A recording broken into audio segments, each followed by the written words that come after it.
Hello Booktube, my name is Kate and this is my channel Chapter Kate. Today I'm going to be talking about the characters that authors love to murder. We all know that authors are probably the biggest killers of us all. Fear them. This list is to give you a bit of an idea if you're on their hit list. Are you wearing a red uniform? Is there a target on your back? The first type of character that authors love to kill are the old and wise characters. These characters generally serve as a mentor to the main character. They are there to build up and guide the main character, and their worth completely depends on what they can teach the main character from their years and years of experience. And then they die. No one can truly speak to the heart of an author and why they choose to do what they do, but I feel that this is because the author feels that that character has outlived its usefulness, and they usually need someone to die just to move the story along, to, punch someone in the gut, things like that. And frankly, it's a bit ageist. This happens so often in books that I'm absolutely never surprised by it. The older character, the older mentor, almost never survives to the end of a movie, to the end of a book or a series. They just don't. They always die. And I feel like authors find that it's easier to digest because we're kind of taught that when you get older, you kind of expect to die at some point, and like, oh, well, they've already lived a good life. They already, have had all of this life to live and things like that. But honestly, if I was 80-something, if I was 90-something, and I was going on all these adventures, I'd probably be pretty pissed off if someone decided that, well, that's good enough for you. Bye. The second type of character that authors love to kill are the shallow and sweet characters. I say shallow because usually their primary personality trait is that they're sweet and lovable and soft and you can sympathize with them. But in a lot of stories, this is not seen as a valuable trait. Oftentimes the hero is hard and tough and brash. So those soft characters just don't make it to the end. They coming for you, authors. Killing a soft character hurts the reader when they read it because they are so easy to sympathize with, so easy to love, and so easy to want to protect in a lot of cases. Not always, but in a lot of cases. So when they die, it hurts a lot more and it adds a lot of emotional value to the story. The next is the innocent. I kind of put this as an overarching phrase, the innocent. I've noticed in a lot of high adult fantasy, babies get killed a lot. Either to show just how wicked a being is or a character is, or as a form of sacrifice, as a tragedy to move the characters forward. Babies are killed a lot just to kind of show the intensity of something. It's absolutely terrible. And then along those similar lines are animals. Of course, I'm not equating babies to animals, okay? I'm not saying that they're the same thing, but I am saying that's another way of showing just how wicked a character is. They'll show a really innocent, loving pet animal or an innocent animal that hasn't done anything wrong or anything bad or anything, scary or threatening, and they'll kill it off early on just to go ahead and set the precedence for this is how evil this character is. It hurts. The next is kind of specific to books that have mental illness representation. I've read a lot of books with mental illness representation.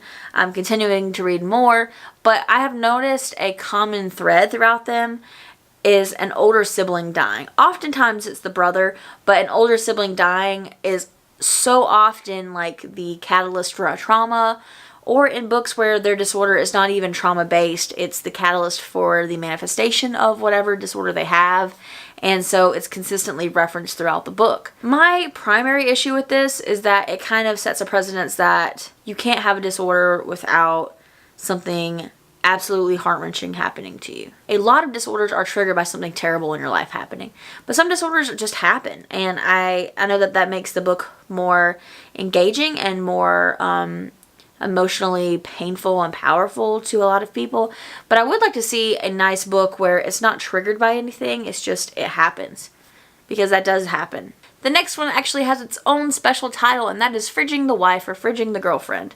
And this is when a woman exists in a book specifically to die, to give the male main character a tragic backstory. And that's all she's there for. It's actually quite tragic. It's quite frustrating. And yes, this does happen the other way around and a husband dies and so the female main character is, pressed forward. However, I want to say that it doesn't happen nearly as much. Recently, Victoria Schwab tweeted, "Stop killing women to complicate men." Signed, me watching every TV and movie. And several people had very positive responses, very understanding responses, and of course there's always those Twitter dudes who are like, it's not everybody, or, you know, it's the other way around, sensibilities, blah. One guy even decided to say, the death of a loved one can be a very powerful tool in a story. I don't need to tell you this of all people. Whether that loved one is a pet, sibling, or partner, who cares if it's a woman or a man? Do what's best for the story and do it well. End of. What's the fuss? So of course I had to answer because I have to get involved in things that local man teaches best-selling author that it's sad when people die. Because that's basically what he's saying. And of course we all know you can kill a man, you can kill a woman, you can kill a pet. And it's sad. It causes some sort of emotional turmoil in the main character. The issue is that it happens so often that we kill off female characters without them even having a life or a purpose outside of making the male main character a tragic, brooding dude. Anyway, off that soapbox. And then the last two are kind of tied together. The first is killing off a villain who has kind of seen the error of his ways and he's become a better dude and all that stuff. And oftentimes this is a guy who not everybody trusts, but he has tried to turn it around. And so at the end he has to sacrifice himself to show that he is, you know, redeemed of all of his sins and he is a better person. And the only way for this situation to be resolved is for him to die. And the other is just killing the villain for the sake of a resolution. And this happens more often than not, that we have to kill the villain off because there's a great positive source of good and a terrible source of bad in majority of fiction, and one of them has to go. It's usually the bad one because people want to see these happy endings. What I would love to see more of is a book that kills the hero. Kill off your main character. Not now, Hamilton. Let's mix it up a little bit, guys. Mix it up. Now you may be thinking, I can't kill an old person, I can't kill a young innocent person, I can't kill the bad guy. Who can I kill? What will make you happy? My answer to that, nothing. Nothing at all. Honestly, I just need authors to keep being authors, keep doing what they do. This is just a general list of patterns that I've noticed. Not ragging on them, except for some of them. Whatever. If you're offended by it, I'm not really sorry, but it might be time to explore why you're offended by it. Maybe think a little bit, do some introspection. Leave a comment below if you've seen some books with these tropes, if you have noticed some more patterns that I didn't mention, all that good stuff. And now it is time for a Booktuber Spotlight.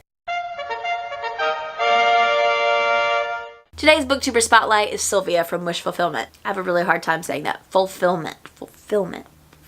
My mouth doesn't want to make those shapes. Sylvia is honestly just like one of the most genuine, kind people that there is. She's not afraid to speak her truth. She is not afraid to speak out against something that she sees that she does not like. She's so very well organized. When she reviews books, she does not hold back from saying, this was not done well, this was done poorly, this was harmful. And I so respect that because Booktube is a community that it's very safe compared to so many communities, but it can be so hateful sometimes, and I think it is beautiful that she is able to speak her opinion when a lot of people tend to hold back on those opinions, those harsher opinions. Sylvia is just a magical human being, and I'm so happy to be her friend. And you should definitely go follow her. But that is all for this video. If you would like more of this junk, subscribe below. Bye! Tripping over shadows and I'm drowning